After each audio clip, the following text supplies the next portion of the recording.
हसन अयूब साहब माहे रमजान का महीना ना हुंदा ਤੁਹਾਨੂੰ इस तरह का खराजे अकीदत पेश करना सीगा ਤੁਹਾਡੇ ਕੰਨਾਂ ਥਾਣੀ ਧੂੰ निकल जाना सीगा।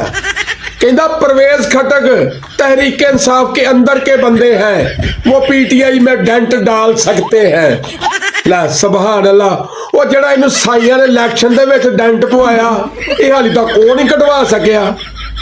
वो इन्हें किसी नू की डेंट पाउणा वा, ये तो जग फड़ के गिलास विच पानी नहीं पा सकदा, ये तो बोतल दे विच स्ट्रा नहीं पा सकदा, इन्हें किसी नू की डेंट पाउणा वा।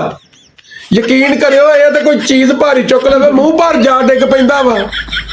और कोई शर्म कर लो, कोई हिया कर लो।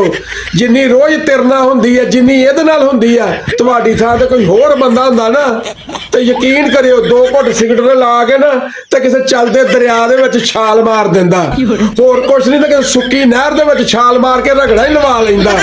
ओ जा मेरा भरा इहनूं ला जा, ਇਹਦਾ ਗੌਰ ਦੇ ਨਾਲ ਵੇਖ ਕਿੱਦਾਂ ਦਾ ਨਿਉਲੇ ਵਰਗਾ ਮੂੰਹ ਆ, ਇਹਨੂੰ ਗੌਰ ਨਾਲ ਵੇਖੋ ਇਸ ਤਰ੍ਹਾਂ ਲੱਗਦਾ ਸੱਪ ਇਸਤਰੀ ਕੀਤਾ ਹੁੰਦਾ ਵਾ। ਇਸ ਮਾਮੇ ਖਾਨ ਨੇ ਡੰਡ ਪਾਉਣਾ ਵਾ।